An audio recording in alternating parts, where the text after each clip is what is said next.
নমস্কার বন্ধুরা, আশা করি আপনারা সবাই ভালো আছেন। আরও একটি গুরুত্বপূর্ণ খবর নিয়ে আপনাদের সামনে উপস্থিত হয়েছি। সেটি হচ্ছে industrial development officer public service commission আয়োজিত 2024 সালের যে পরীক্ষা হওয়ার নোটিফিকেশন বেরোনোর কথা ছিল, সেটি কিন্তু ইতিমধ্যেই প্রকাশিত হয়েছে। ইন্ডাস্ট্রিয়াল ডেভেলপমেন্ট অফিসার 2024 তার নোটিফিকেশন 24 ডিসেম্বর 2024 কিন্তু প্রকাশিত হয়েছে। ওয়েবসাইটে ইতিমধ্যে আপলোড করে দেওয়া হয়েছে। আপনারা চাইলে পিএসসির ওয়েবসাইটে গিয়ে সেটি দেখে নিতে পারেন। এখানে উল্লেখ করা যায় যে পিএসসির শ্রদ্ধেয় প্রাক্তন চেয়ারম্যান স্যার, তাকে আমার চ্যানেলের পক্ষ থেকেও সশ্রদ্ধ প্রণাম। তিনি যেভাবে খবরগুলো সংগ্রহ করেন ছাত্রছাত্রীদের জন্য, চাকরি প্রার্থীদের জন্য, সেটি কিন্তু অক্ষরে অক্ষরে মিলে গেল। এর আগে আপনারা জানেন যে পিএসসি ক্লার্কশিপ এবং মিসলেনিয়াস সার্ভিস রিক্রুটমেন্ট এক্সামিনেশন তার কিন্তু নোটিফিকেশন বেরিয়ে গিয়েছে, ইন্ডিকেটিভ নোটিফিকেশন বেরিয়ে গিয়েছে। এবং এর সাথেই আপনারা আজকে ইন্ডাস্ট্রিয়াল ডেভেলপমেন্ট অফিসার 24 তারিখে অর্থাৎ আগামীকাল কিন্তু সেই নোটিফিকেশনে কিন্তু বেরিয়ে গিয়েছে। এর ডিটেল তথ্য আমি জানিয়ে দিচ্ছি। এর আগে যে পরীক্ষা হয়েছিল তার ডিটেল নোটিফিকেশন সেখানে যা লেখা ছিল সেগুলোই থাকবে। পরীক্ষা পদ্ধতি, বয়স সবকিছু কিন্তু আমার ভিডিওতে আমি জানিয়ে দিচ্ছি। বন্ধুরা, ইন্ডাস্ট্রিয়াল ডেভেলপমেন্ট অফিসার পোস্টে যে অ্যাড বেরিয়ে গিয়েছে তার যে ডিটেল নোটিফিকেশন সেটা এখন আমি জানাচ্ছি। এটা আপনারা স্ক্রিনে দেখতেই পাচ্ছেন।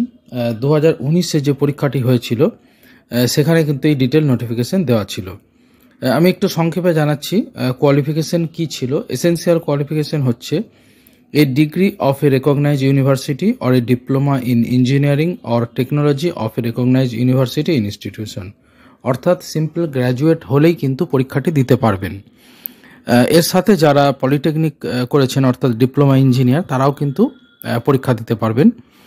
টেকনোলজি অথবা ইঞ্জিনিয়ারিংয়ে যারা ডিপ্লোমা করেছেন তারাও কিন্তু দিতে পারবেন। অবশ্যই রেকগনাইজ ইউনিভার্সিটি হতে হবে, তাহলে কিন্তু এই পরীক্ষায় বসা যাবে। আর বেসিক পে তখন দেওয়া ছিল পে ব্যান্ড 3, অর্থাৎ তখন যে পে ব্যান্ড 1 আমরা জানি গ্রুপ ডির ক্ষেত্রে, পে ব্যান্ড 2 ক্লারিক্যাল পোস্টের ক্ষেত্রে, pay band 3 officer graduate level যে স্কেল, সেই স্কেল কিন্তু ছিল। সেটি যদিও পরিবর্তিত হয়ে গেছে। এইটি 2019-এ যে পে স্কেলটা দেওয়া ছিল পে ব্যান্ড 3, সেটা 2009-এর যে পে কমিশন 2009 সেই পে কমিশন, পঞ্চম পে কমিশন অনুযায়ী কিন্তু এটা বলা ছিল। তো যাই হোক, পরে আমরা জানি যে ষষ্ঠ পে কমিশন চালু হয়ে গিয়েছে 2019 সাল থেকে, এবং ষষ্ঠ pay commission 2019 state pay commission 2019-এ যে পে ব্যান্ড আছে গ্র্যাজুয়েট লেভেলে, সেই স্যালারি কিন্তু পাওয়া যাবে, এবং অবশ্যই সেটা নতুন নোটিফিকেশনে কিন্তু দিয়ে দেওয়া হবে। তো সুতরাং পে স্কেল নিয়ে আমাদের চিন্তা করার দরকার নেই। আর একটা গুরুত্বপূর্ণ তথ্য, যে বাংলা কিন্তু বলতে হবে। Ability to read, right and speak in Bengali is an essential qualification for recruitment to the post mention below, provided that the said compulsory requirement of knowledge in Bengali is not applicable for those candidates whose mother tongue is Nepali unless mentioned otherwise against any particular post. অর্থাৎ বুঝতেই পারছেন, this will be tested at the time of interview, সেটাও বলে দেওয়া হয়েছে। অর্থাৎ বুঝতেই পারছেন যে যারা নেপালি স্পিকিং আছেন তাদের জন্য বাংলা বাধ্যতামূলক নয়, কিন্তু বাকি যারা রয়েছেন ক্যান্ডিডেট, অর্থাৎ আদার দেন নেপালি মাদার টাং যাদের, তাদের কিন্তু বাংলা বলতে হবে, এবং সেটা ইন্টারভিউর সময় এই টেস্টটা নেওয়া হবে। আচ্ছা, এবার বয়সে চলে আসি। কতদিন অবধি আপনারা পরীক্ষা দিতে পারবেন?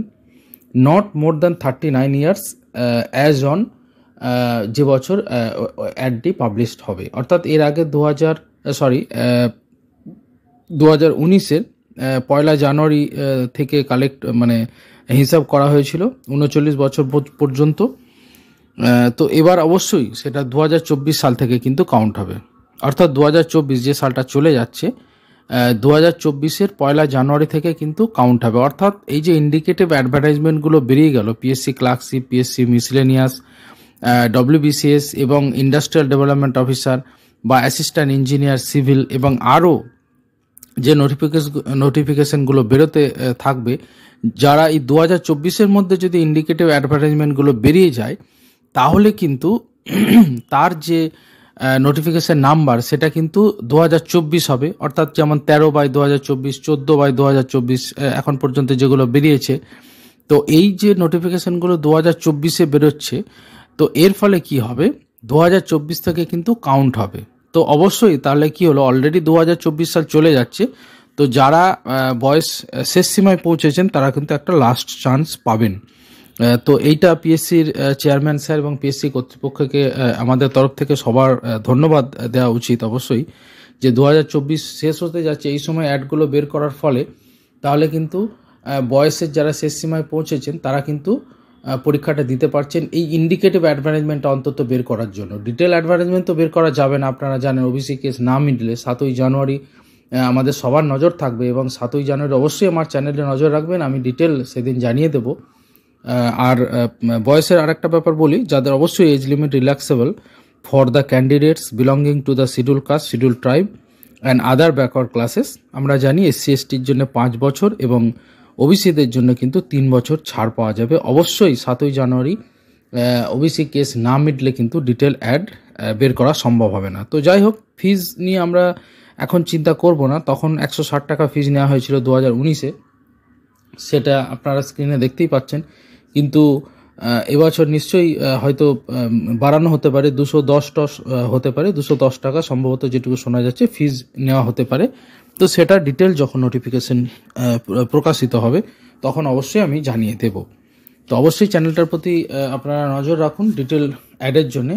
আরও কিছু তথ্য জানিয়ে দিই, যেটা সবথেকে মেন তথ্য বলা যায়, যে পরীক্ষাটা কিভাবে হবে, কি বেসিসে পরীক্ষাটা হবে, পরীক্ষা পদ্ধতি, অর্থাৎ পরীক্ষা দুটো প্রিলিমিনারি হবে নাকি মেন পরীক্ষায় শুধু একটাই পরীক্ষা হবে।